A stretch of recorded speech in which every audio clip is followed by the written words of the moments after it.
C'est bon?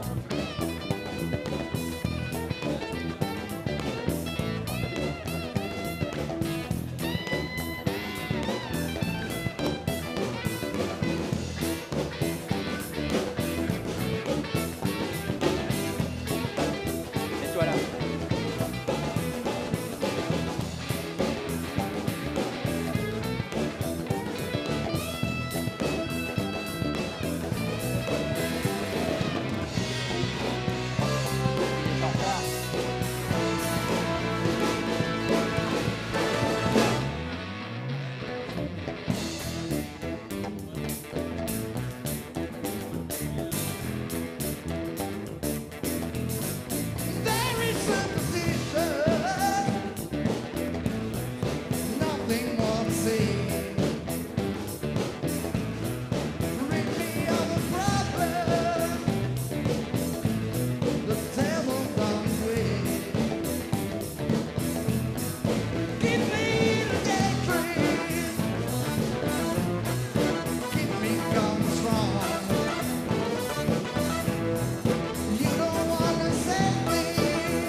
Le jeune Pierre Kosciusko-Morizet vient présenter son projet Price Minister à Flair Investissement.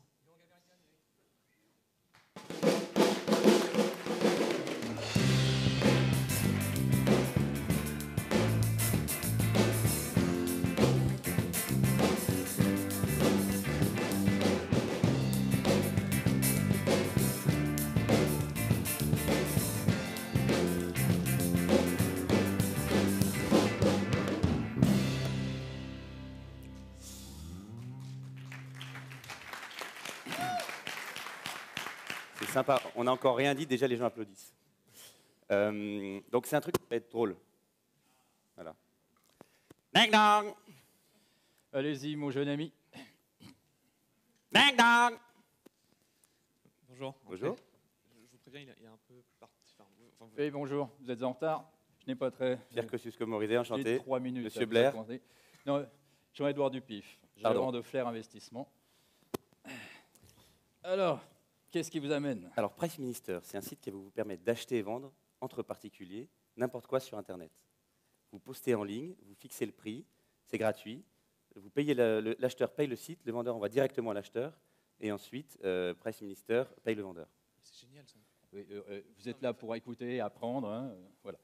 Alors, Je n'ai rien compris. Hein, mais... On va passer la société passe de la possession à l'usage. On va passer du consommateur au consommateur au conso-vendeur. Ouais, enfin, c'est super, c'est incroyable. Non, mais s'il vous plaît, hein, j'ai dit, vous êtes là, vous êtes stagiaire. Vous devriez écouter Calimero. Non. Donc, vous voulez, on m'avait dit, vous faites un peu de l'email, c'est ça? C'est une sorte de foire-fouille digitale. Ah, foire-fouille digital.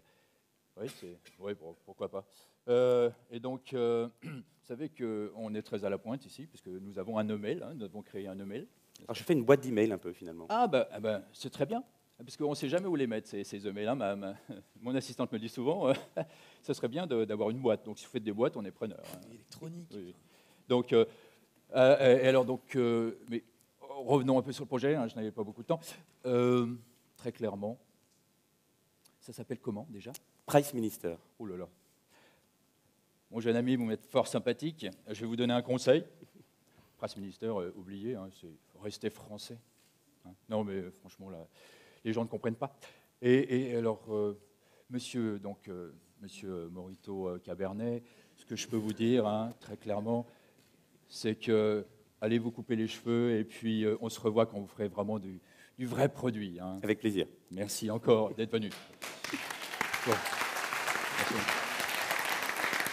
Je suis pas d'accord, mais ça va cartonner son truc. C'est génial, c'est absolument génial. Ça ne marchera jamais. 20 ans d'expérience chez Flair Investissement. C'est difficile de faire des blagues comme ça.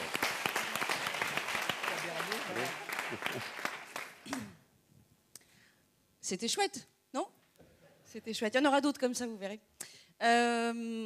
Pierre Morito Cabernet, tu es bienvenu sur scène.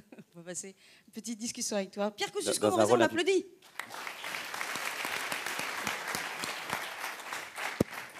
Dans un rôle un peu plus familier pour moi. Je vais enlever ce machin, c'est un peu chiant. Je vais me faire engueuler par la régie.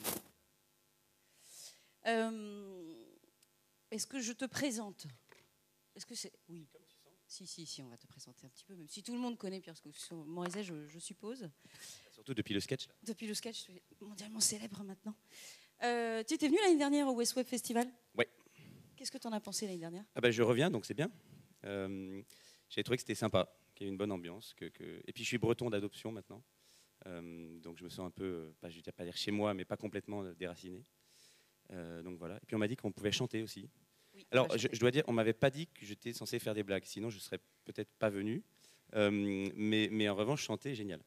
C'est sympa, il faut mélanger un petit peu. Il faut du fun quand même sur les conférences, elles ne sont pas toutes très drôles. Vrai, hein, ouais. quand même. Parlons en fait, j'ai envie d'aborder 3 sujets avec toi. Le premier, c'est ton regard sur l'écosystème. Alors déjà, on va préciser ce que tu as fait par le passé, évidemment, cofondateur de Price Minister, place de marché achat-vente, achat-revente aussi, de produits sur Internet, qui existe toujours, qui continue. Après, maintenant, ça fait combien de temps? Ça fait, je ne sais plus. Plus de 15 ans, pas tant que ça, non, 16 ans. 16 ans, voilà, 16 ans. Donc une grande aventure e-commerce dont l'idée t'a été inspirée aux États-Unis. Tu as été chercher cette idée aux États-Unis. Tu t'es dit à ce moment-là, c'est génial.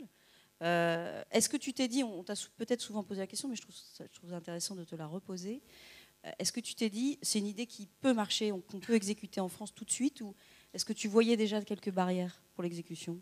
Oh non, moi je cherchais une idée de boîte. J'étais parti en fait, j'avais monté une première boîte pendant ma dernière année d'école qui n'avait pas fonctionné.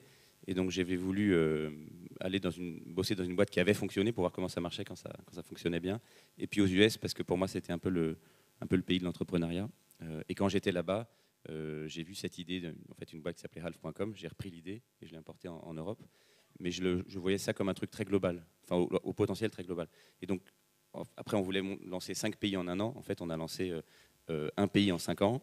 Et puis au bout de 5 ans on a fait Espagne et Angleterre. Mais je pense que le potentiel était global. Et puis l'aventure a grandi jusqu'au rachat par Rakuten, grand géant de l'e-commerce japonais, qu'on peut comparer pour ceux qui ne connaissent pas. Qui connaît Rakuten dans la salle? Ah oui, donc en public ici. C'est bien. Racheté pour 200 millions d'euros, c'est ça? Et puis l'aventure qui continue depuis. Ton regard j'aimerais avoir ton regard sur la maturité de cet écosystème. On parle beaucoup de l'écosystème. D'ailleurs, l'écosystème, tout le monde peut avoir sa propre définition. Il faudra qu'on y revienne dessus, d'ailleurs. Entre start-up, investissement, secteur de l'investissement, soutien divers et variés. C'est quoi ton regard depuis ton aventure entrepreneuriale, depuis que tu as lancé cette aventure Press Minister? Est-ce que tu trouves que les idées sont meilleures qu'avant, plus matures, et surtout et aussi sur l'exécution? Est-ce qu'on fait mieux des startups qu'hier? Je trouve que ça a énormément changé. En fait, moi j'ai vu plusieurs phases. Quand j'ai monté ma première boîte, en fait, c'était fin 98. Donc là, les gens me disaient, mais pourquoi tu montes une boîte? Tu ferais mieux d'aller faire du conseil ou de l'investissement. J'étais en école de commerce, donc c'était un peu les thèmes à l'époque. 6 mois après, en fait, 1 an après le moment où j'ai fermé ma boîte, c'était le début de la bulle. Les gens, avant que je leur dise que je la fermais, me disaient « Ah, ça va être une boîte internet, ça va être trop génial ». Et puis quand j'ai monté Price, c'était en août 2000, la bulle venait d'éclater. Donc là, les gens me disaient « Mais t'es con, c'est fini, il ne faut plus monter de boîte, internet, ça va s'arrêter ». Et d'ailleurs, j'ai vraiment des VC, on n'en a finalement pas parlé dans le sketch, mais on voulait parler de la concurrence du fax. J'ai vraiment des VC qui, quand j'ai monté Price fin 2000, m'ont dit « Mais l'email, on ne sait même pas ce que ça va donner. Le fax, ça fonctionne très très bien, quoi. » Des vrais gens qui étaient payés pour ça. Donc ça paraît bizarre, mais on était encore dans cette phase un peu incertaine. Et il y a un truc qui s'est passé depuis clairement, c'est que maintenant c'est devenu... tout le monde sait que c'est possible de monter une boîte, que ce n'est pas réservé à une certaine élite, et même c'est devenu un truc qui inspire beaucoup les 20, 25, 30 ans. Et dans les écoles de commerce, c'est devenu le truc branché, quoi. Il y a 15 ans, on oublie ça, mais il y a 15 ans, monter une boîte, c'était vraiment pas du tout vu comme un truc intéressant et sympa à faire. Donc il y a un changement. Et, pardon, juste pour répondre sur l'écosystème, donc je suis un des cofondateurs d'Isaïe, donc le fonds, on l'appelle le fonds des entrepreneurs de l'Internet, parce que c'est beaucoup des entrepreneurs qui ont investi. On reçoit 5 dossiers par jour, donc près de 2000 par an. Donc il y a un panel quand même intéressant. C'est assez étonnant de voir l'évolution depuis 5 ou 10 ans. C'est des gens de plus en plus jeunes. Alors, il y a tous les âges, mais notamment des gens vraiment de 20-25 ans. Moi, après, j'avais 21 ans. Je me rappelle que à l'époque, c'était très bizarre. Aujourd'hui, on voit des gens de 18, 19, 20 ans tout le temps, quoi. Premier truc. Deuxième truc, ils ont une vision globale directement, ce qu'on n'avait pas du tout en 2000. Et Price, j'avais envie qu'on soit globaux, mais franchement, je ne l'avais pas vraiment fait. Aujourd'hui, on voit très très peu de gens qui démarrent qui démarrent sans dire on va être globaux tout de suite, et qui le font vraiment, quoi. Donc ça, c'est un truc très très nouveau. Et puis peut-être une troisième chose, c'est que je pense que les barrières à l'entrée pour monter des boîtes ont beaucoup baissé en termes de difficultés. Je pense notamment au financement. Il y a beaucoup plus de fonds un peu partout en France, notamment ici. Et puis aussi, c'est beaucoup plus facile de trouver des ingénieurs. C'est quand même pas très facile, mais il y en a quand même plus aujourd'hui qu'avant. Et puis même financièrement, avant, tu montais un site web, il fallait trouver une salle blanche pour mettre des serveurs dedans. Aujourd'hui, tu vas sur Amazon Web Services et c'est parti, quoi. Et donc, il y a énormément de coûts en fait, qui sont variabilisés, qui font que finalement, les marches à monter, quand on démarre, sont beaucoup moins hautes. Et ça, c'est génial. Mais on dit des Français qui ne sont pas si bons que ça en exécution de business. Moi, je l'ai entendu souvent aux États-Unis. Les Américains, ils ne savent pas passer la France sur une carte. C'est peut-être du bashing. Pour eux, c'est un peu nos Sénégalais. Hein. Enfin, c'est assez terrible. Hein. Tu vois un Américain, tu lui dis que tu es français, il a l'impression que tu n'as pas l'électricité, quoi. Ouais. Donc, non, c'est vrai. Mais est-ce que toi, tu trouves, tu as fait HEC entrepreneur, tu as une formation, même si la formation ne veut pas toujours tout dire, évidemment, mais dans ce qu'on t'apprend pour exécuter un business, moi, je pense que... Il y a une maturité là-dessus ? Non, moi je pense qu'on n'a pas de complexe d'infériorité à avoir face aux Américains. Il y a un truc qu'ils savent très très bien faire, c'est vendre. Donc c'est des commerciaux hors pair. Ils arrivent à vendre du rien, quoi. C'est-à-dire que tu parles à un Américain, mais même tu prends un Uber, le mec, tu as l'impression qu'il dirige une multinationale. Enfin, je ne sais pas si vous l'avez déjà fait, tu vas à New York et le mec t'explique qu'il est sur 3 projets de boîte en même temps, qu'il est en train de faire un truc pour changer le monde à droite, puis le week-end il change le monde d'une autre façon, etc. Bon, il est chauffeur Uber. C'est bien, je ne dis pas que c'est pas bien, mais je veux dire, en France, tu parles à un chauffeur Uber, il est juste chauffeur Uber, quoi. Et donc, c'est cette capacité qu'ils ont à raconter n'importe quoi avec une grosse conviction. Et parfois, dit comme ça, c'est un peu négatif, mais parfois, ils sont en train de monter un truc et ils arrivent à le faire à le faire passer pour beaucoup plus gros que ce que c'est, et ça c'est magique. Et en France, on a du mal à se vendre, je trouve. Moi, je trouve que c'est surtout ça notre problème. Et puis l'écosystème dont tu parlais, évidemment, les grosses boîtes web, elles sont en Californie. Donc maintenant, il y en a quelques-unes en Chine, mais globalement, elles sont en Californie. Donc évidemment, c'est là qu'il y a de l'argent, c'est là que se passent les grosses acquisitions, les gros investissements, etc. Tu l'as dit que tu as cofondé Isaïe, donc le fonds qui investit dans une grande partie des startups aujourd'hui, implanté à Paris et aussi présent à New York. Est-ce que c'est vraiment pas utopique de penser qu'une boîte française, depuis la France, peut être un acteur mondial aujourd'hui? Non, alors il y a des exemples, heureusement. Il y a Criteo, par exemple. Hein, Mais il n'y en a pas beaucoup. Il n'y en a pas assez. Le problème, en fait, c'est ça. Le problème, c'est que comme il n'y en a pas beaucoup, c'est difficile pour un fonds d'investissement de faire ce pari-là. Parce que les fonds d'investissement, ils sont rationnels, ils raisonnent un peu en statistiques. Et donc la thèse d'investissement, quand tu es un fonds français, elle est rarement on va faire un leader mondial. Parce que ça arrive tellement peu souvent que si c'est ça ta thèse d'investissement, tu ne vas pas lever des fonds toi-même en tant que fonds. Donc quand ça arrive, c'est du bol. Donc c'est l'exemple d'Isaïe, on investit dans Blablacar sur une valeur de 3 millions. Maintenant, ça vaut 1,6 milliard. On ne va pas se mentir, notre thèse d'investissement, ce n'était pas que ça vaudrait 1,6 milliard. C'était que c'était une très belle boîte, avec une super équipe, une bonne idée, et que si ça cartonnait, ça vaudrait peut-être 50 ou 100 millions. Et parce que quand tu es un fonds français, ta thèse d'investissement, quand tu rentres sur une valeur de 3 ou 5, c'est de sortir sur une valeur de 30. C'est pas de sortir sur une valeur d'1 milliard et quelques. Et donc, quand tu es une boîte qui a ce potentiel de valeur 1 milliard, tu as du mal à trouver les fonds en France. Et d'ailleurs, Blabla, ils sont finalement allés chercher Axel et Index, et même après des fonds aux US. C'est ça la limite de l'exercice. Mais cela dit, on peut dire c'est dommage parce qu'on aimerait que ces boîtes françaises soient financées par des fonds français. Pourquoi pas, ce serait mieux d'un point de vue chauvin au fond. Mais la réalité, c'est que le vrai problème, ce serait qu'elles ne trouvent pas ces financements. Et aujourd'hui, elles les trouvent parce qu'il y a des fonds, notamment américains ou internationaux, mais basés souvent à Londres, qui investissent beaucoup en France. Et pourquoi ils investissent en France? Parce qu'ils reconnaissent qu'on a des bons entrepreneurs. Et il y a Blabla, il y a Criteo, il y a Sigfox, il y a un certain nombre de boîtes maintenant qui arrivent, PeopleDoc aussi, qui arrivent vraiment à émerger à l'international. Donc les investisseurs commencent à le reconnaître. Ils reconnaissent aussi, et ça c'est un peu un point dommage, mais que parfois les valorisations en France sont plus raisonnables qu'aux US. Aux US, dès les premiers tours de table, les valos explosent. On parle de bulles dans la Silicon Valley? Ouais, mais la Silicon Valley, c'est un peu à part. Non, mais puis les Américains, ils vivent dans des bulles permanentes, c'est-à-dire que ils sont extrêmes dans tout. Donc à un moment, il suffit de voir l'immobilier en Silicon Valley, quand il y a une crise, les prix divisent par 2. On ne connaît pas ça en France. C'est vraiment, ils sont dans l'excès. Donc en ce moment, il y a une forme d'excès, à mon avis, sur les valeurs des premiers tours. Probablement une forme d'excès aussi parfois sur les valeurs à l'IPO. Mais je ne pense pas qu'on puisse parler de bulles parce que les boîtes sont rentables. Enfin, pas toutes, mais les meilleures, elles sont rentables, elles grossissent bien. Enfin, il y a des vrais fondamentaux. On voit Facebook, Google, on peut dire qu'elles valent très cher. Enfin, elles explosent, quoi. Elles sont hyper rentables, en hyper forte croissance, elles sont archi leaders. Donc, pour moi, s'il y a une bulle, et il y en a un peu une, mais c'est sur les premiers tours de table, en gros en seed, où comme il y a plein de gens qui ont gagné beaucoup d'argent parce qu'ils étaient les premiers employés de Facebook, etc., qui honnêtement connaissent rien au business parce que c'est des développeurs informatiques, et c'est très bien les développeurs informatiques, mais passer tout d'un coup de développeur informatique à investisseur, c'est difficile. Et donc, ils font monter les valos des premiers tours en investissant, à mon avis, avec parfois pas beaucoup de discernement. Donc, typiquement, moi, personnellement, je n'investis pas en seed aux US. J'ai arrêté parce que le mec arrive avec un PowerPoint, il dit ça vaut 10 millions, moi, je ne sais pas faire, quoi. Et il trouve les fonds. Donc, et ça, c'est un problème, pour eux, parce que quand au deuxième tour de table, il n'arrive plus à trouver d'argent parce que la valo est trop élevée, c'est pas bon pour la boîte. Donc, en France, on est à peu près encore raisonnable là-dessus, et je trouve ça mieux pour tout le monde, honnêtement. Est-ce que pour toi, comment tu vois l'investissement du côté de l'Asie? On sait que Price Minister a été chercher son acheteur, ou réciproquement, ou les deux peut-être. Ils sont venus nous chercher, du côté du Japon. Ils sont venus nous chercher, après on allait les chercher dans leur karaoké à Tokyo, mais au départ, c'est eux qui sont venus. Ouais. Qui sont venus. Est-ce qu'on va voir, selon toi, plus de prise de participation de la Chine ou d'acteurs asiatiques, un peu plus peut-être qu'aux États-Unis?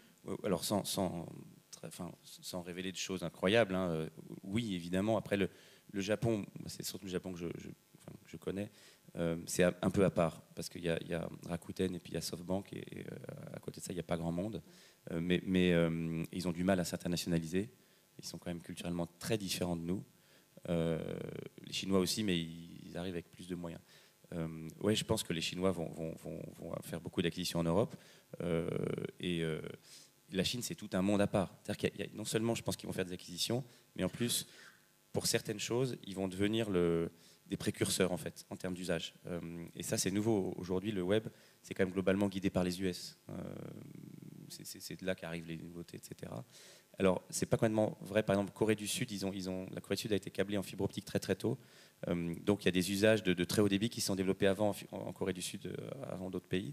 Japon, le mobile, le m-commerce s'est développé avant le reste du monde. Mais finalement, c'est quand même l'iPhone qui a développé beaucoup le m-commerce et qui est arrivé finalement au Japon à convaincre beaucoup de Japonais d'utiliser l'iPhone. Donc, les Japonais n'ont pas exporté ça.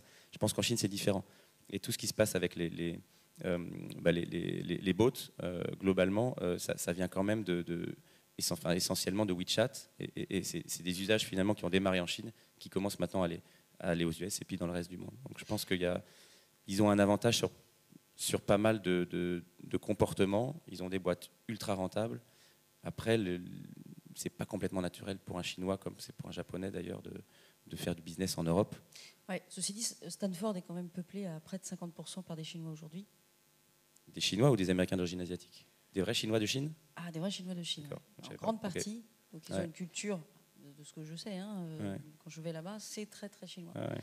Mais bref, on parlait d'écosystème, on revient juste, j'aimerais avoir ton regard sur une tendance très forte, c'est que plus une tendance, les grands groupes, les ETI, les PME se mettent au digital, elles n'ont plus le choix de toute façon.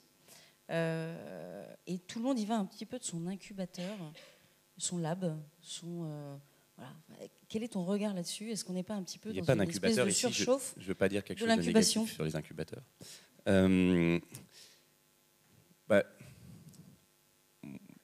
Si je fais assez simple, moi je pense que dans la plupart des cas, les incubateurs dans les grands groupes ne font aucun sens. Et j'ai une conviction assez forte là-dessus. Je dis la plupart des cas, pas tous.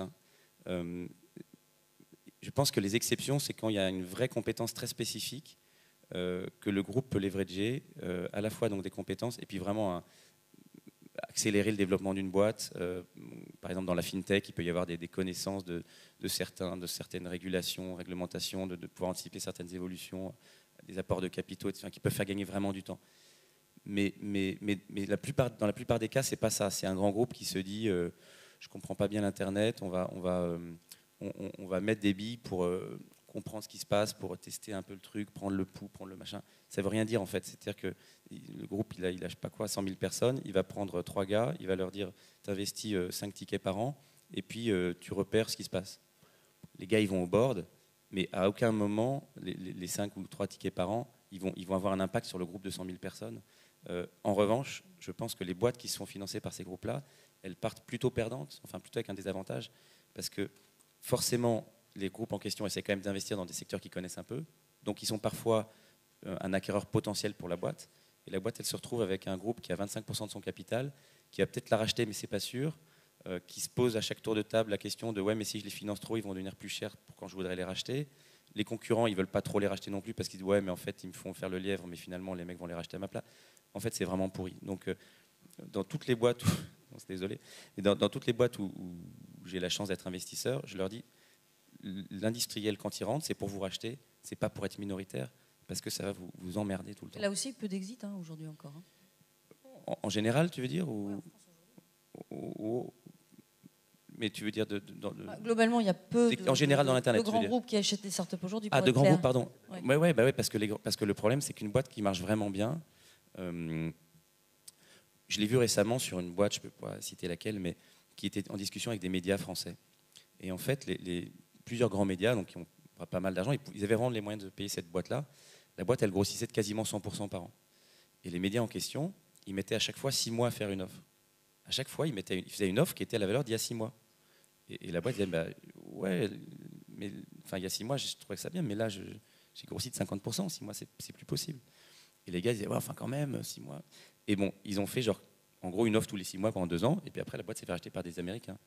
Et c'est souvent ça qui arrive. Donc le problème, c'est qu'une boîte qui est vraiment un très bel actif, une boîte qui grossit bien, qui est vraiment leader sur son marché, elle va rarement se faire racheter par une boîte française pour cette raison-là, pour la réactivité, et puis aussi pour les multiples, tout simplement. Parce qu'il y a cette idée en France Price en avait parlé à la plupart des groupes de distrib, la plupart des grands médias. Ils voulaient faire une bonne affaire. Alors, ils voulaient faire une bonne affaire. Et 2, ils avaient peur que les fondateurs en gagnent trop d'argent et qu'on arrête de bosser. Ils avaient raison. Mais nous, on ne voit pas pourquoi on vendrait notre boîte pas cher parce qu'ils ont peur qu'on gagne de l'argent. Et puis je ne vois pas pourquoi on leur laisserait faire une bonne affaire. Donc évidemment, on l'a vendu à des étrangers parce qu'ils nous ont proposé à la fois des meilleures perspectives parce que plus international, et puis à la fois un meilleur prix aussi. Donc ça, c'est un problème de mentalité française. Fais gaffe, il y a quelqu'un derrière toi. Il y a Alexandre qui fait des signes parce qu'on est trop bavard. Live, hein, de toute façon. Ouais. Oui. Et donc voilà. Donc je pense que c'est un problème de mentalité. Les groupes français et c'est souvent aussi, à mon avis, parce que comme ils n'ont pas encore complètement mis le digital au cœur de leur stratégie, ils ne sont pas prêts à payer un premium pour acheter une boîte web. Et c'est assez terrible. Enfin, pour moi, il y a très peu de grands groupes français qui ont une vraie bonne stratégie digitale aujourd'hui. Moi, je suis très français, je suis content d'être là, j'habite en France, etc. J'aimerais bien que les groupes français soient plus dynamiques. Et j'ai l'impression de radoter parce que je dis ça depuis 10 ans et je trouve que ça a très peu changé en fait. Il y a peu de groupes qui a bougé. Trop peu changé. Trop peu changé, ouais. Non, mais oui, tout à fait. Tu as une équipe autour de toi pour spotter des idées, surtout des secteurs qui ont besoin d'être disruptés. Tu en es où de ce côté-là? Alors j'avais une équipe.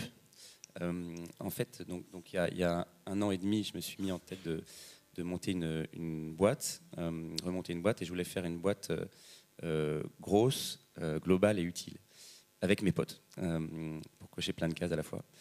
Donc on a embauché une équipe d'une dizaine de personnes qui nous aident à chercher l'idée de notre prochaine boîte.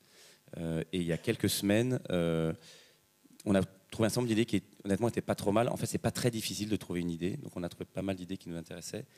Mais j'ai réalisé que je n'avais pas envie d'être opérationnel à 100% dans une nouvelle idée. Et donc, on est en train de réfléchir à réorienter ça vers une forme peut-être de start-up studio, où en fait, pas mal de gens de l'équipe vont monter des boîtes dans lesquelles on va investir. Et je vais être plus dans un rôle de coach qu'un rôle d'opérationnel. Pour consacrer plus de temps à la musique, mes enfants, les voyages. Alors c'est ce que j'allais dire, parce qu'il faut du sens dans la vie. On ne met pas assez de sens dans ce qu'on fait, surtout dans le business. Et pourtant, je suis assez optimiste là-dessus.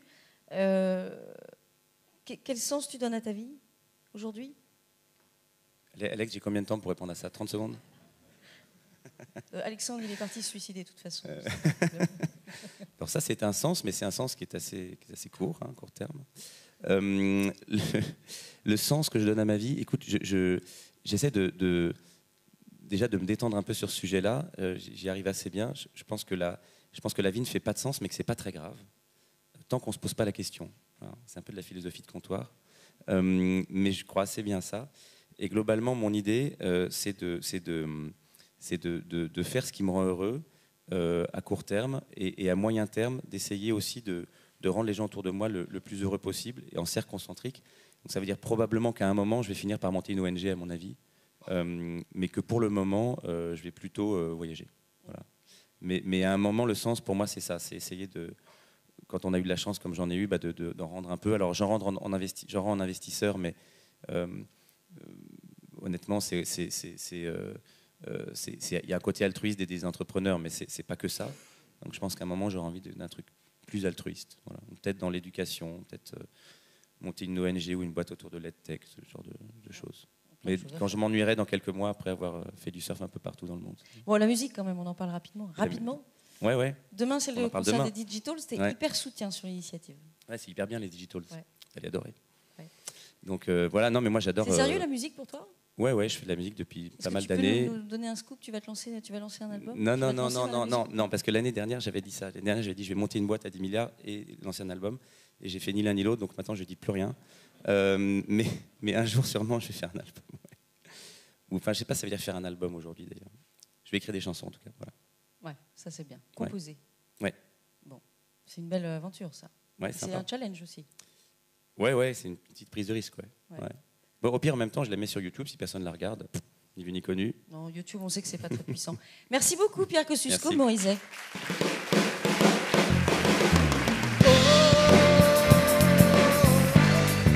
Young American, young American, young American. He was a young American.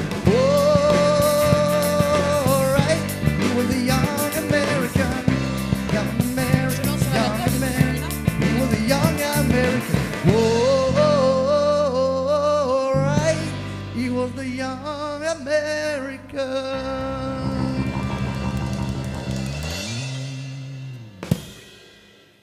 bah, c'est l'heure de la Startup Battle, Sébastien. Deuxième quart. Allez, c'est parti. On m'entend? Ouais, c'est bon. Deuxième quart de finale.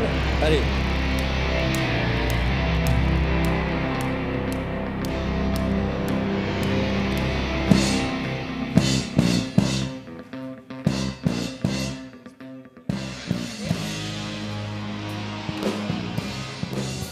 Alors, j'appelle Facette. Facette, Valère, c'est bon, tu es là. Et Miam, Jérémy. Allez, on les applaudit. En arbitre, j'appelle Céline Lazorte de Litchi. Céline, tu es là, tu arrives, parfait. Allez, un second quart de finale, du coup, Miam contre Facette. Et Céline, du coup, qui va monter sur scène. Tout le monde ne connaît pas encore Céline. Céline, tu interviens cet après-midi. Alors, est-ce que tu peux nous dire qui tu es en 30 secondes? Oui, bien sûr.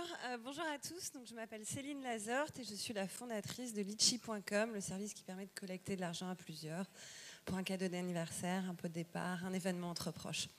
Une toute petite start-up, donc on peut l'applaudir très très très fort. Alors, sur notre ring, on a du coup Miam et Facette. Est-ce qu'en régie... Non, en régie, non. Bon, ok, ça veut dire que, les gars, il n'y a pas de vidéo, d'accord? Donc, 1 minute 30 chacun pour pitcher. Et à l'issue, les 2 micros, il nous manque des micros. Ah si, tu en as un là, ouais, vous le passez. Alors, Valère, tu commences le pitch de Facette en 1 minute 30.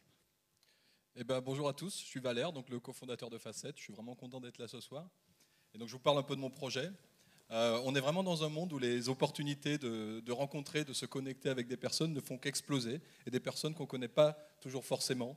Donc c'est les cas dans l'économie du partage. Il y en a peut-être certains d'entre vous qui sont venus en covoiturage. C'est le cas quand je fais des petites annonces. C'est aussi le cas dans mes communautés virtuelles, si vous jouez aux jeux vidéo en ligne ou des choses comme ça. Ou même des événements comme ici. Il y a plein de personnes très intéressantes. On a besoin de communiquer. Et qu'est-ce qu'on a comme solution actuellement ? Eh ben, si on veut communiquer efficacement, on n'a pas d'autre choix que finalement donner un numéro perso ou un compte perso. Et ça donne accès immédiatement à beaucoup de ma vie perso. C'est un peu comme si en te serrant la main, je t'ai donné ma carte d'identité, mes photos et tout ce que je raconte depuis un an, et aussi tout ce que je vais raconter pendant un an. Donc on ne sait plus si on peut te parler, il faut faire attention à sa photo. Donc c'est très compliqué. Et c'est de là qu'est née cette idée de Facette. On a voulu créer cet outil de messagerie, c'est un social messenger qui me permet immédiatement, quand je rencontre quelqu'un, de lui laisser un lien de connexion, de communication. Ce lien, c'est une facette. Et c'est bien plus que cela, parce qu'autour d'une facette, je peux mettre un profil et partager des infos. Typiquement, moi, j'ai une facette pro, j'ai une facette boulot, j'ai une facette Vegas pour ce week-end. Donc, c'est sur getfacette.com. Téléchargez-la, mettez votre Bluetooth, vous allez voir les gens autour de vous. Il n'y a besoin de rien mettre. Et si vous parrainez 5 personnes, on vous paye un coup au bar. Merci, Valère. Alors...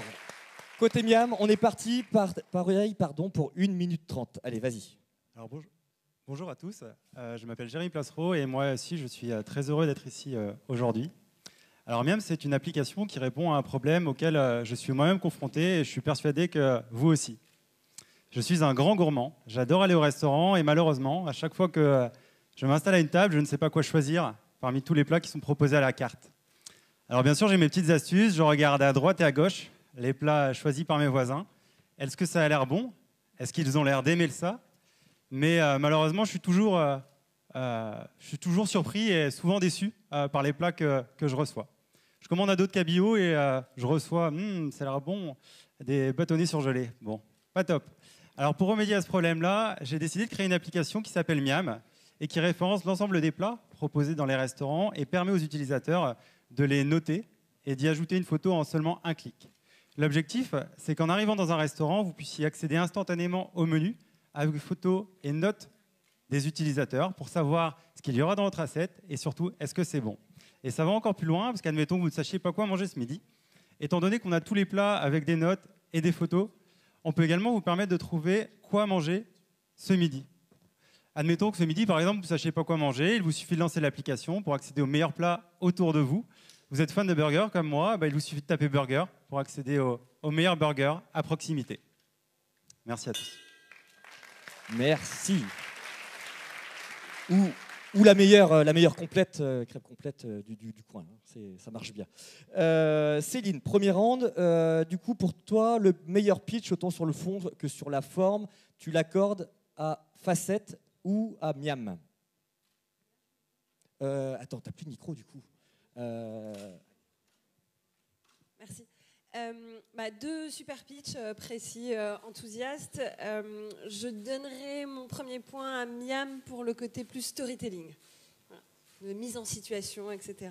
Parce que je commence à avoir faim aussi. Donc. Okay. Allez, 1-0. On enchaîne du coup sur le deuxième round. Concernant la rétention, vous avez 45 secondes chacun pour en parler. Allez, on commence par toi, Valère, Facette.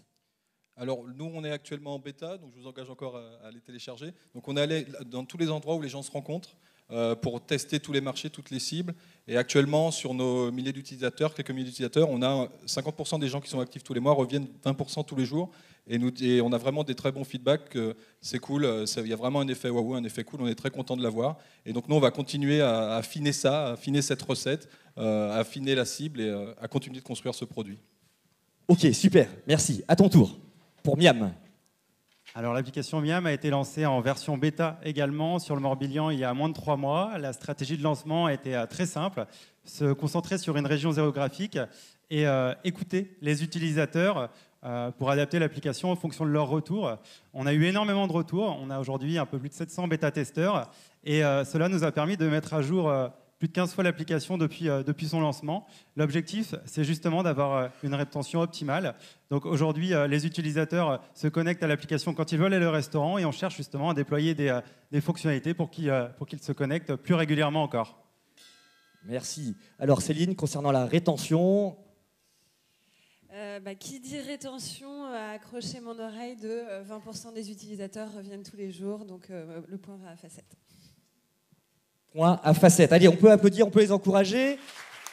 Troisième round, concernant la concurrence. Du coup, on commence par Miam ce coup-ci.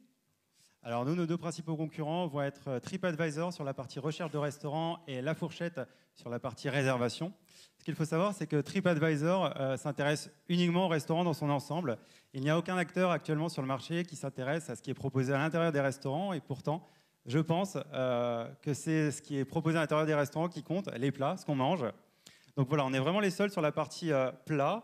Et sur la partie réservation, il y a un acteur qui est très présent dans les grandes villes qui s'appelle La Fourchette, mais qui est totalement absent en province. Un chiffre qui est relativement parlant. Sur les 180 000 restaurants que compte la France, il y en a 8% seulement qui sont réservables en ligne.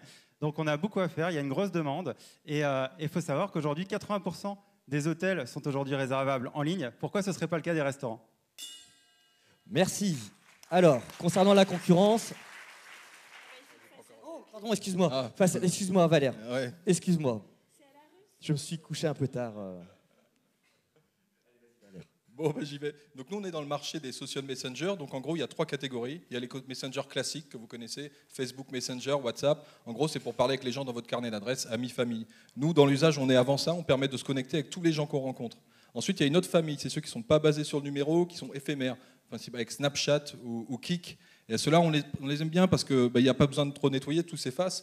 Mais le problème, ce n'est pas que les messages s'effacent au bout de 10 secondes, c'est plutôt toutes les infos qu'il y avait au début sur notre identité. Et il y a une dernière famille, c'est les messengers anonymes, Whisper et les autres. Et là, on parle à n'importe qui de n'importe quoi, il n'y a pas vraiment de la valeur. Donc nous, on adresse vraiment les limites de ces outils-là qui ont été faits au départ pour communiquer avec amis et famille, nous permettre de communiquer avec tout le monde. Ok, merci. Concurrence féroce sur les deux sujets.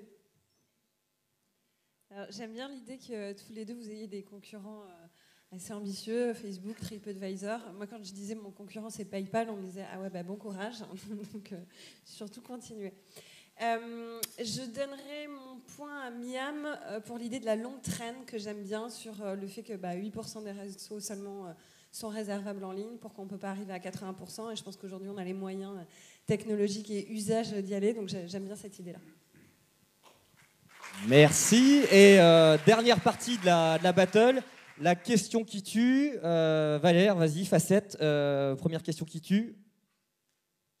Une question. Vous voyez comment dans 5 ans ?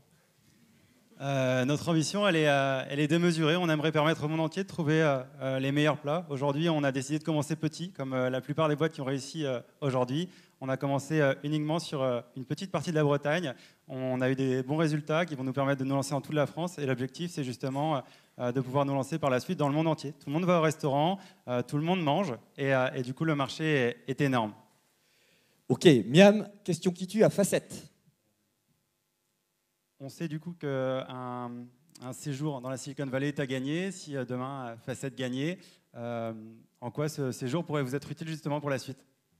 Nous, on est justement dans cette phase où on a un produit qui est ISO des produits concurrents, on a notre cible, on est en train d'affiner ce message et c'est le moment pour nous d'être accélérés. Et on sait bien que les services comme ça part aux États-Unis. Donc c'est une très belle opportunité pour nous de prendre des compétences et on ira partout où il faut aller et il faut sûrement aller aux États-Unis.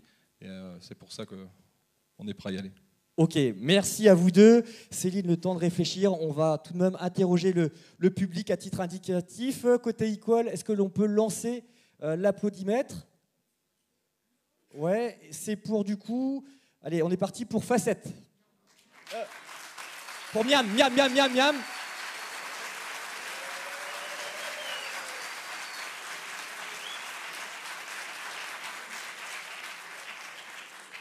Bon, je crois que j'ai fait une grosse boulette. On la refait. Je me concentre. Alex, on est d'accord sur Facette. On est parti. 8 secondes. Allez-y.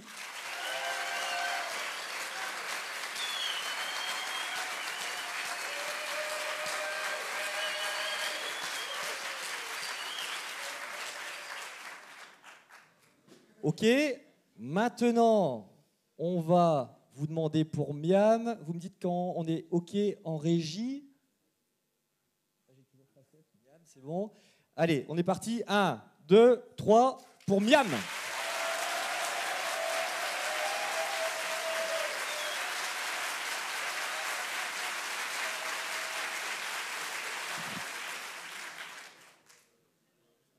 Alors, le gagnant est pour le public.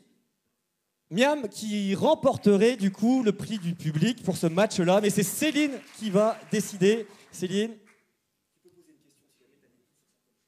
Ah non, mais moi, je crois forcément au pouvoir de la foule, donc félicitations à Miam. Merci.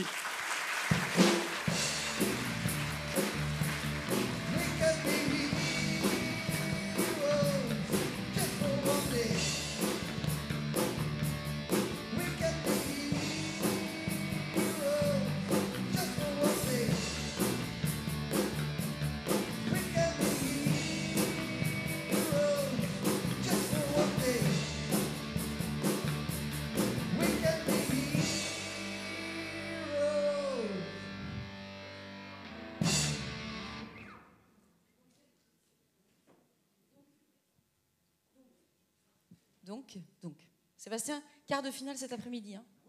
Troisième quart de finale vers 13h45, juste après le déjeuner de mémoire. Et la dernière, je pense, doit avoir lieu à 15h. Et puis, demi-finale demain matin. Et finale vendredi après-midi avec Pierre et Ludovic en arbitre de la finale, avec une remise du prix par Emmanuel Macron. Très bien, très bien. Et tu disais, tu disais que le prix, c'était un voyage dans la Silicon Valley, hein, c'est ça? Ok, pendant une semaine. 6 mois. 6 mois. Bon courage. Je répète pas. Qui connaît Miracle dans la salle? Miracle, ça vous parle? M-I-R-A-K-L. Peu de gens connaissent. On va parler de place de marché. C'est Jean-Marie Fouquet qui va nous rejoindre sur scène, qui a lancé Miracle justement, et qui va un peu nous parler de comment on ubérise avec une place de marché, comment créer sa propre place de marché. On l'applaudit très fort, on le soutient. Oui, bien sûr. Miracle, tu es tout seul sur scène. Je suis tout seul sur scène. Pendant un bon petit quart d'heure. C'est ça. Et on prendra des questions. J'ai pris mon chrono après. parce que je vais avoir tendance à dépasser. Donc, je n'ai pas fondé Miracle. Je travaille pour Miracle et je représente la société aujourd'hui. Et aujourd'hui, je suis ici pour vous parler de place de marché. Et à ma grande joie, le travail a déjà été pré-mâché puisqu'on ne parle que de ça depuis ce matin. Catherine Barba a commencé à vous parler d'Amazon, de l'expérience client qu'ils ont réussi à construire sur cette capacité à proposer tout au meilleur prix avec la meilleure expérience client possible. On a parlé d'Airbnb qui disrupte le marché de l'immobilier. Et donc là, je vais vous passer juste le pitch un peu tarte à la crème sur les places de marché qui, oui, effectivement, disruptent les secteurs traditionnels en justement s'appuyant sur cette capacité à fédérer une offre très large en déléguant tout ou partie de cette offre. Donc aujourd'hui, les exemples typiques, c'est Alibaba.com qui a été le retailer avec la plus grosse IPO qui ne possède aucun stock. Farfetch qui est le hub global des fashion addicts qui réunit les créateurs indépendants et les fashionistas dans le monde entier, mais aussi avec les grandes marques qui ne possèdent non plus aucun stock. Vous avez évidemment Airbnb avec aucun parc immobilier, Uber qui ne possède aucune flotte de véhicules en propre, mais on pourrait continuer avec Facebook qui ne produit aucun contenu, etc. etc. Les exemples se déclinent à l'infini. Je cherche la télécommande, ou sinon je vais demander à Alex de passer les slides sur le pupitre. Okay. Donc effectivement, les places de marché disruptent les secteurs traditionnels et elles le font très vite. Pareil, c'est la tarte à la crème, mais c'est bon de le rappeler. Aujourd'hui, il a fallu une centaine d'années à Hilton pour constituer une offre de plus de 600 000 chambres, là où pour Airbnb, il a fallu 4 ans avec une couverture pays qui est 2 fois plus importante. Et donc forcément, c'est des réussites qui interrogent, c'est des réussites qui font rêver. Et c'est pour ça qu'aujourd'hui, quand on voit des startups pitcher, eh ben, on a parfois les oreilles qui sifflent parce qu'on entend souvent des pitchs préformatés avec des jeunes boîtes qui veulent disrupter des industries en devenant le Amazon de l'impression 3D. Ah, j'ai plus mes animations. Non, c'est pas grave.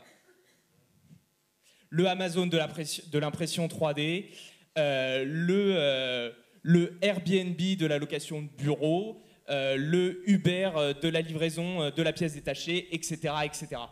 Et d'ailleurs, le côté un peu moutonnier de ces pitchs d'acteurs qui veulent disrupter peut interroger. Ça, c'était pour la partie un peu piquante.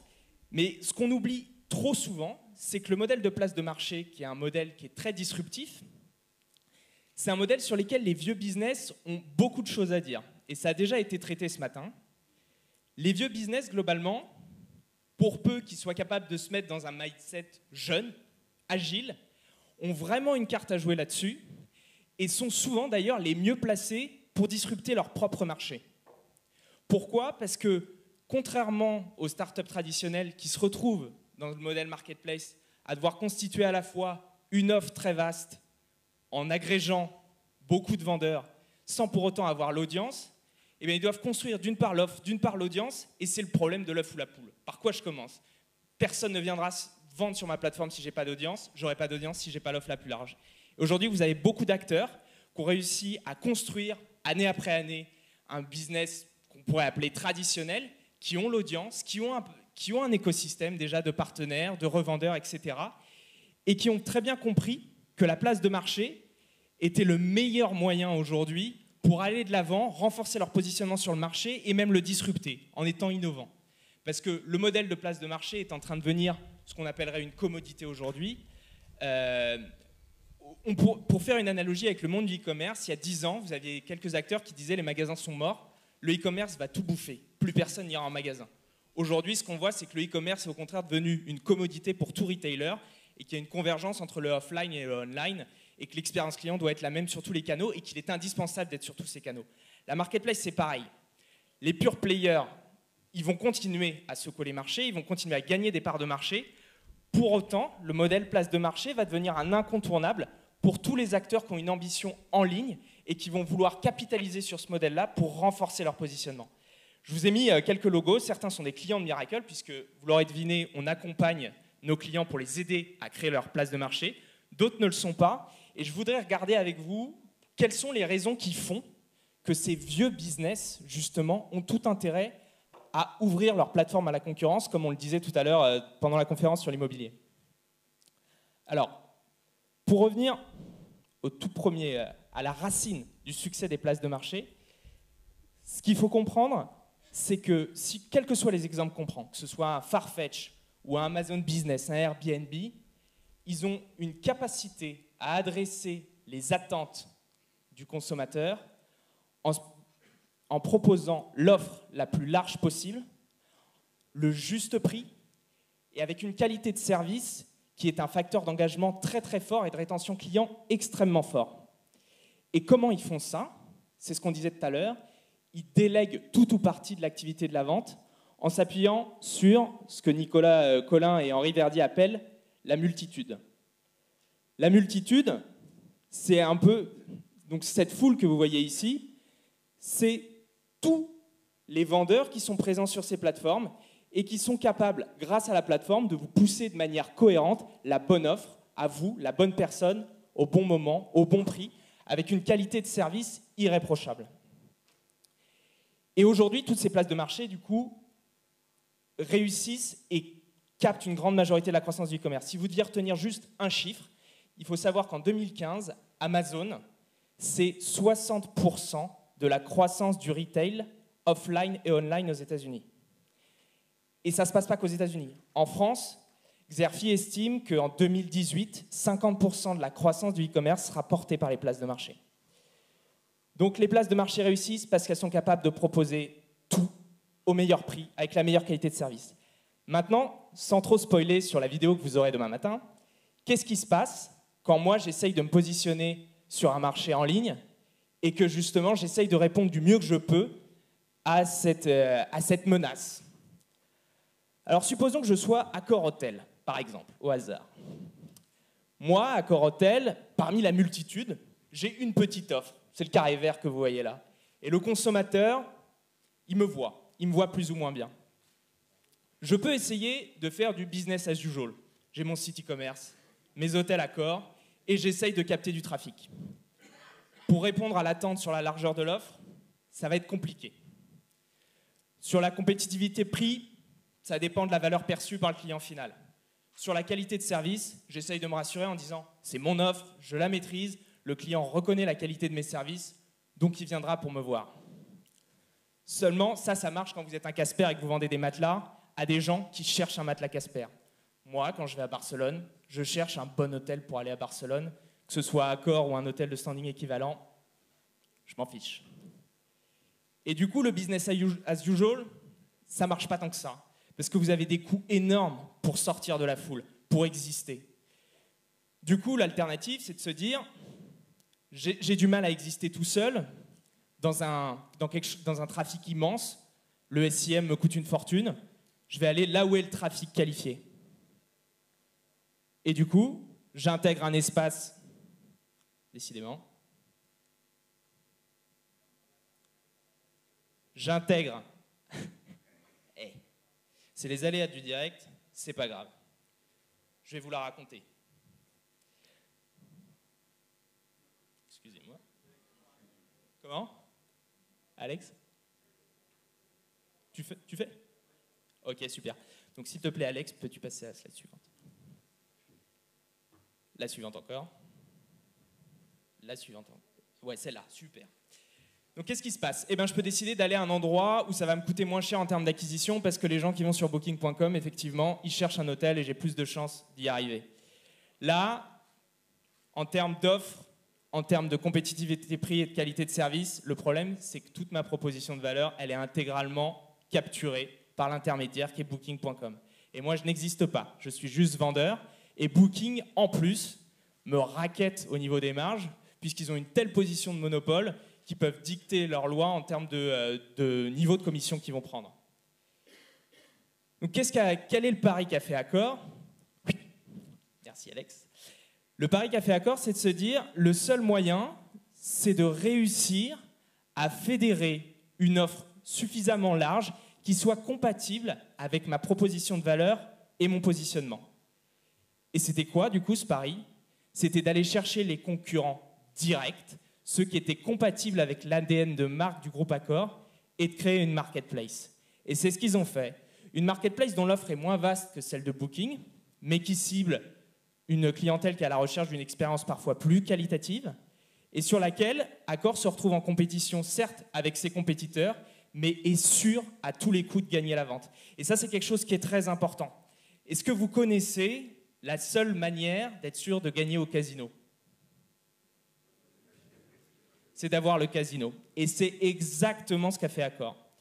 Donc si vous deviez retenir une chose, si aujourd'hui vous avez une réflexion sur une stratégie de place de marché, si vous devez recruter des concurrents, il faut aller chercher vos concurrents directs. Maintenant, je vais descendre d'autres use cases avec vous. Le use case des Galeries Lafayette, qui est un client de Miracle. Les Galeries Lafayette, c'est un department store. Quand vous rentrez aux Galeries Lafayette, qu'est-ce qui se passe? Vous accédez à un espace où vous avez des corners de marques et vous pouvez acheter directement à ces marques. Ces marques payent un loyer et Galeries Lafayette leur donne l'accès à son trafic et Galeries Lafayette perçoit une commission sur les ventes. En fait, c'est le modèle de la marketplace dans le monde physique. Galeries Lafayette avait un site en propre. Et ils se sont dit, en 2013, au moment de lancer la marketplace, il y a un trou dans la raquette, ça n'a pas de sens de ne pas avoir le même modèle en ligne que le même modèle dans le physique. Proposons à nos marques qui sont déjà partenaires d'avoir un canal de vente supplémentaire qui va leur permettre de pousser une offre cohérente, aussi bien dans nos magasins que sur le site. Et c'est comme ça qu'ils ont fédéré toutes leurs marques et leurs partenaires existants en renforçant leur relation avec ces marques, en leur proposant, en plus du corner physique, un canal de vente en ligne. Sur galerielafayette.com, si vous allez acheter du Ralph Lauren, vous pouvez acheter soit directement à Galerie, soit directement à Ralph Lauren. Et pour les marques, c'est hyper important parce qu'elles continuent à entretenir cette relation directe aussi dans le monde, dans un cadre premium. Ralph Lauren n'a pas envie d'être commoditisé en vendant sur Amazon. Ils sont sur galerielafayette.com et ils peuvent vendre en direct. Et Galeries Lafayette s'est posé la question, ok, j'ai recruté mes marques, j'ai élargi mon offre, je propose une expérience cross-canal cohérente. Comment est-ce que je peux devenir encore plus une plateforme globale? Comment est-ce que je peux devenir un hub, une communauté comme Farfetch de la mode? Et il y a 2 mois de ça, ils ont annoncé qu'ils avaient acquis Instant de Luxe. Est-ce que vous connaissez Instant de Luxe? C'est une place de marché où vous pouvez acheter de la mode très premium, luxe, d'occasion. Donc généralement, ce sont des particuliers ou des revendeurs qui vendent à d'autres particuliers. Instant Luxe. C'est super. Tout à fait, instantluxe.com. Du coup, qu'est-ce qu'a fait Galeries Lafayette là?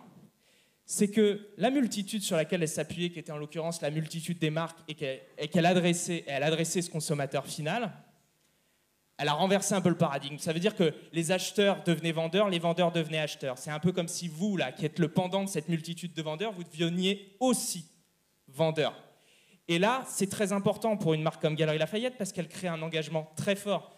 De même qu'un consommateur qui consomme en ligne et dans le physique a un panier moyen et une récurrence d'achat beaucoup plus importante, quelqu'un qui est à la fois acheteur et vendeur, et PriceMinster connaît bien ce problème de rétention, a tendance à venir de manière récurrente et à avoir des achats d'une valeur beaucoup plus importante.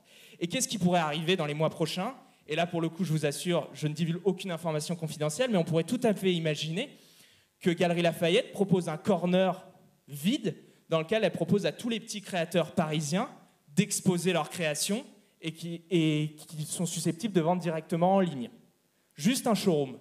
Vous voyez les créations des designers qui ont été sélectionnés et vous achetez directement sur galerielafayette.com. Donc ce qu'il faut bien comprendre, c'est que la marketplace est vraiment, au-delà des compétiteurs comme on a vu avec Accor, la marketplace est aussi un outil pour fédérer des partenaires autour de votre marque et il faut aller chercher les partenaires déjà existants.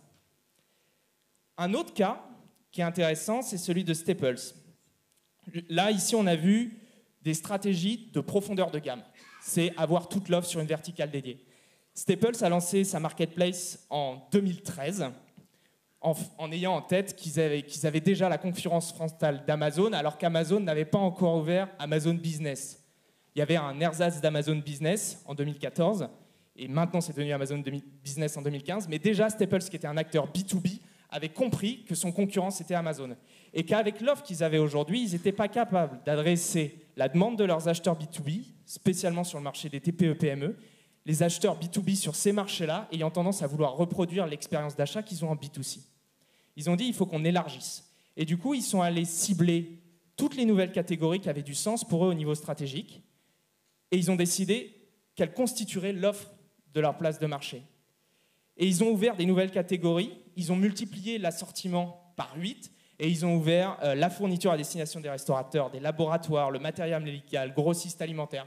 C'est des catégories qu'ils ont pu tester, qu'ils ont continué à déléguer aux vendeurs marketplace, mais que parfois ils ont pu sourcer en propre, après avoir vu que ça marchait bien, et qui aujourd'hui pèsent 2 milliards dans le chiffre d'affaires de Staples. Donc la marketplace, c'est un outil extrêmement puissant pour tester l'appétence de vos consommateurs sur certains univers produits qui sont plus ou moins directement liés à ce que vous leur vendez déjà. Un autre exemple, qui est là un exemple fictif, mais qui est sur une verticale qui aujourd'hui bouge beaucoup. Vous êtes spécialiste dans l'achat de pièces détachées automobiles. Votre cœur de cible, c'est les voitures de collection américaines. Vous êtes sur cette niche-là et vous achetez des pièces à forte valeur ajoutée aux États-Unis et vous les distribuez après via un catalogue en ligne à vos clients. Aujourd'hui, c'est votre compétence, votre cœur de métier. Vous avez réussi à créer une vraie relation sur une niche et vous n'avez aucune raison d'essayer de vous disperser parce que vous avez des ressources limitées. Le problème, c'est que ce que vous vendez, ça génère d'autres besoins. Et ces besoins qui sont générés donnent lieu à des transactions qui échappent complètement à votre écosystème et à votre plateforme. Ces besoins, ça peut être par exemple les pièces détachées. Les pièces détachées qui vont permettre le raccord de telle ou telle pièce à forte valeur ajoutée au sein du véhicule. Qu'est-ce qui vous empêche aujourd'hui d'agréger très facilement à l'aide d'une place de marché toutes ces pièces détachées qui constituent la longue traîne de votre cœur de métier? Mais vous pouvez aller plus loin et créer plus de valeur. C'est aujourd'hui un client, quand il achète un moteur ou une pièce centrale pour sa voiture, il a tendance à ne pas l'installer directement. Il va rechercher du service pour pouvoir l'installer. Et peut-être même que certains de vos clients sont déjà des concessionnaires qui achètent. Pourquoi vous ne proposez pas à ces concessionnaires de pousser leur expertise métier pour pouvoir l'installer eux aussi? Voilà, donc vous pouvez vraiment créer une combinaison produit-service qui vient répondre à tous les besoins de vos clients. Un dernier cas, parce que je sais que l'heure tourne, et qui est très intéressant, c'est celui aussi des fabricants ou des marques qui aujourd'hui ne vendent pas en direct. Ça, c'est un cas réel qui est en train de se déployer aux États-Unis. HP fabrique des ordinateurs. HP passe par un réseau de distributeurs et est incapable de capter la data client. Et même pour un manufactureur, dont la distribution n'est pas le métier, il est essentiel de comprendre ce qui se passe dans l'interaction de l'acheteur final avec son produit. Le dilemme d'HP aujourd'hui, c'est de se dire, bon, qu'est-ce que je peux faire? J'ai mon réseau de distribution. Qu'est-ce que je peux faire pour récupérer cette data? La première possibilité, c'est créer ma propre offre e-commerce. En essayant, du coup, bon an mal an, de court-circuiter tant bien que mal mon réseau de distribution. Le problème, c'est que ce n'est pas mon métier de vendre. La vente, je ne sais pas faire et je vais avoir du mal à être compétitif. Le deuxième problème, c'est que 98% de mon chiffre d'affaires passe par mon réseau de distributeurs et moi, en tant que directeur e-commerce, nouveau directeur e-commerce, je sais que le directeur qui est responsable de la relation avec mes distributeurs va venir et va taper du poing en disant on va être déférencé dans tous nos magasins. La seule possibilité pour moi qui ai un trafic très important sur mon site, parce que 80% des acheteurs B2B au moment de faire une commande vont sur le site du manufactureur pour voir une information qualitative sur le produit, mais je ne peux que les renvoyer vers les sites de mes vendeurs. Ma seule possibilité, c'est créer ma marketplace et fédérer mon réseau de distribution dessus, en poussant l'offre de mes distributeurs. J'en ai fini, on peut passer directement à la dernière slide. Donc vraiment, cette question de la plateformisation des vieilles industries, c'est une question clé et que doivent se poser tous les acteurs qui veulent peser sur le marché e-commerce. Il faut arrêter de penser justement dans une optique de canal séparé d'un autre canal sur lequel je maîtrise complètement la proposition de valeur parce que je l'ai internalisée, mais justement se pencher comme un hub, comme une plateforme globale où vous allez pouvoir étendre votre empreinte et renforcer votre écosystème tout en maîtrisant la relation client, pour peu que vous ayez construit les bons outils qui vous permettent de garder la main sur cette relation client, tout en créant de la valeur pour vos propres partenaires et surtout en générant une croissance extrêmement rentable. Parce qu'en place de marché, quel que soit le prix final à laquelle la transaction a lieu, vous êtes sûr de toucher une commission fixe, ou ça dépend du modèle. Mais vous générez une croissance qui est extrêmement rentable et sur des niveaux de rentabilité qui n'ont rien à voir avec le e-commerce traditionnel.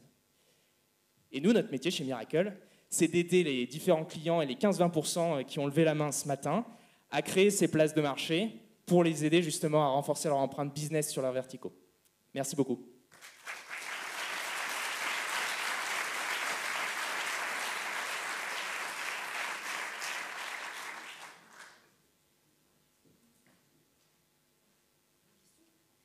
Si quelqu'un a une question ?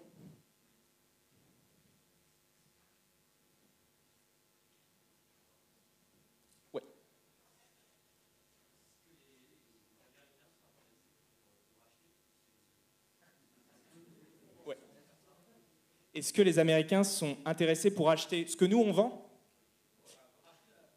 Ah, pour racheter? Ça, c'est pas de... Je peux pas vous répondre sur ce sujet-là.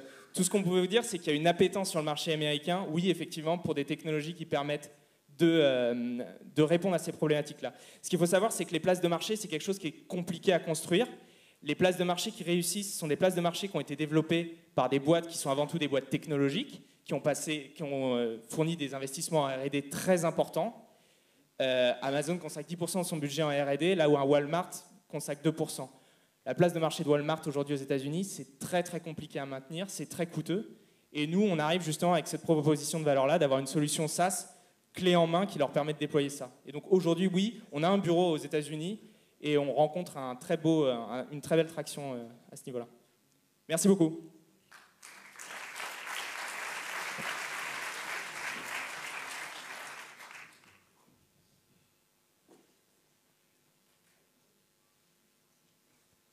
Merci, Jean-Marie.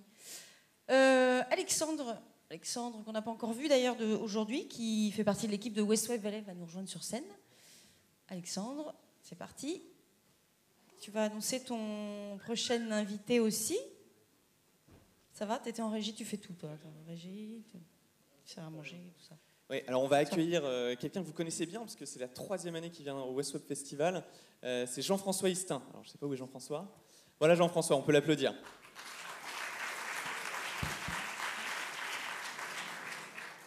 Alors Jean-François, il va nous parler de sa start-up, qui est assez exceptionnelle. Il vient toujours avec son fui à vous en parler, qui s'appelle NDMac, qu'on connaît bien chez West Web Valley. Je vous expliquerai pourquoi tout à l'heure. Et je laisse la parole à la star du bar.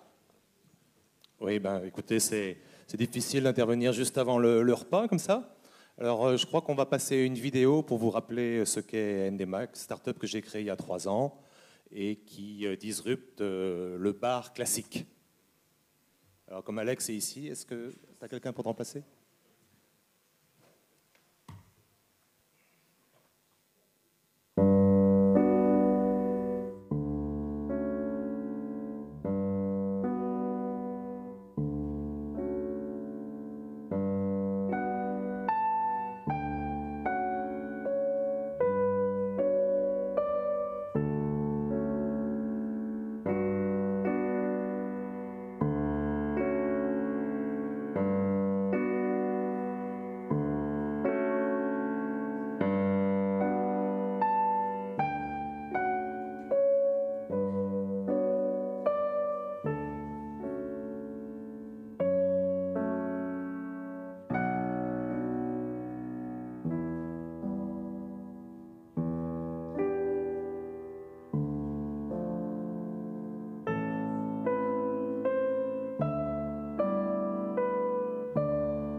Douceur dans ce monde de brut.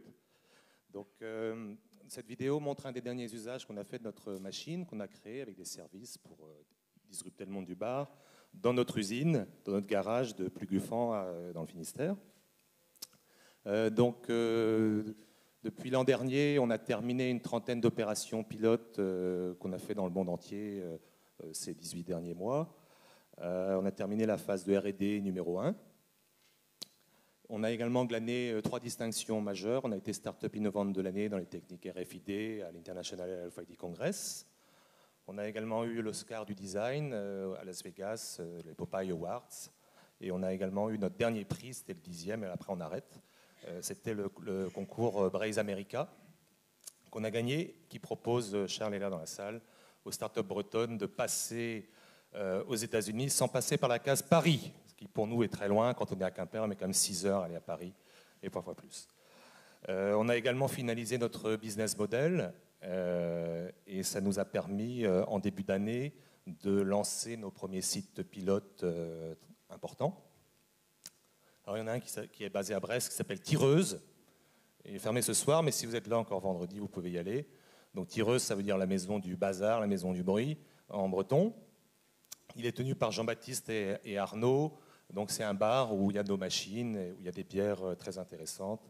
On a également la Maison Jaune à Quimper, qui, comme son nom l'indique, est jaune. Et on y boit également des bières artisanales. Alors, ce qu'on a fait donc sur ces sites pilotes, en moins de 3 mois, on a eu à peu près 3000 consommateurs qui ont pris une carte NDMAC. On a à peu près 30 000 actes de consommation. Donc ça veut dire que chacun consomme 10 fois. Et chaque acte de consommation est tracé puisque notre machine permet non seulement de reconnaître les fûts, mais également de reconnaître les consommateurs, ce qu'ils font sur la machine et ce qu'ils font entre eux. Parce que parfois les consommateurs font des choses entre eux. Ce qu'il y a aussi, c'est que ce qui est intéressant dans le projet, c'est qu'on a à peu près 30% de cash in advance. C'est-à-dire que les consommateurs créditent leur carte NDMAC ou leur bracelet. On commence à avoir beaucoup de bracelets maintenant. D'ailleurs, si vous avez des bracelets Monnays, vous pouvez les garder, vous pourrez créer un compte NDMAC dessus. Donc gardez-les. Ça m'évitera de payer un petit badge 1 euro. On a fait des économies aussi. Donc voilà, 30% de cash in advance. Parfois, c'est étonnant, on se rend compte que à 1h du matin, vous avez un consommateur qui décide de mettre 50 euros sur sa carte pour consommer le lendemain. Bon, c'est comme ça. Et donc, en 2 mois, on a payé nos machines. Ça, c'est intéressant. Dans la phase pilote, on a payé nos machines en 2 mois. On a plus de 30 brasseurs maintenant. Et ce qui est étonnant aussi, c'est que les brasseurs qui fonctionnent le mieux, c'est des nouveaux brasseurs, ce qu'on appelle les craft brewers. Ceux qui vont aux États-Unis connaissent très bien. C'est le marché vraiment qui marche très fort aux États-Unis. Donc, par exemple, la bière qui tourne le mieux, c'est la bière de Vannes, la dilettante, et ensuite la Baril de Brest. Voilà pour les choses que je voulais dire 2 ans après. Donc, 2 ans après avoir gagné, effectivement, ici dans le ring, le concours de Startup Battle. Bon, c'est un projet compliqué, puisqu'on crée des machines, on crée des services, on a un business model qui est particulier, on place les machines gratuitement dans les bars, on livre gratuitement tous les produits, on prend tout le cash, et ensuite on reverse une commission au bar. Mais on n'a jamais eu un bar qui se dit non. Et donc, en fin d'année, on va déployer, puisqu'on a une capacité de production de 10 000 machines par an, on va essayer déjà en déployer une centaine. Et donc, on travaille effectivement avec West Web Valley. Je repasse la parole à Alex. Alors, effectivement, nous, c'est une startup qu'on aime beaucoup, qu'on suit depuis très longtemps. Alors, West Web Valley, si je resitue, on en a parlé ce matin, donc, accélérateur de startup qui s'est doté d'un fonds d'investissement. Alors, accélérateur, ça veut dire qu'on va aider les startups. Il y a du coaching, il y a des services qui sont négociés pour les startups, il y a beaucoup de choses. Et donc ça, c'est intéressant pour elles. Et puis, il manquait cette brique financement qu'on a ajoutée. Alors, on a 2 façons de faire. Soit on donne accès aux startups, au financement, et puis à tout ce conseil d'un coup. Soit on les préaccélère pendant une période qui va de 2 à 6 mois. Et on essaye d'affiner plusieurs choses. Et sur un projet complexe comme celui de Jean-François, il y avait plusieurs petites choses qu'on voulait voir avec lui. Et c'est ce qu'on a fait. Donc depuis maintenant 3 mois, on a organisé pas mal de choses pour NDMAC. On leur a organisé un bar hackathon à Brest qui a permis de créer des apps qui vont aller sur ces machines. Ça a été un beau projet. On l'a aidé à mettre en place les premières métriques, les premières mesures pour être capable de vraiment savoir où est-ce qu'il allait, notamment en termes de financement. On a fait une expérience sur le retour des clients, sur les 1200 premiers clients, avec toute une série d'emailing, de questions qui ont été extrêmement probantes et ça nous a rassurés aussi en tant que fonds. Je vous ai mis un exemple où 98% des gens qui ont testé les bars NDMAC sont prêts à le recommander à un ami, ce qui n'est quand même pas rien. Et donc voilà un petit peu ce qu'on fait à West Web Valley. On travaille énormément avec Jean-François et on espère qu'on ira plus loin. Donc voilà. Jean-François, il reste là ce midi. Vous pourrez lui poser toutes les questions sur ce très beau projet qu'est NDMAC. En attendant, moi je vais vous dire tout simplement bon appétit. Voilà. Merci. Le retour se fait à 13h45 en théorie. Voilà. Et moi, je terminerai en disant, n'oubliez pas d'aller tester. Vous prenez également votre carte bancaire, sans contact, et vous pouvez la mettre sur la machine et vous servir du liquide. Ce n'est pas le même liquide que dans un distributeur automatique de banque, mais ça sort. À consommer avec modération, bien sûr.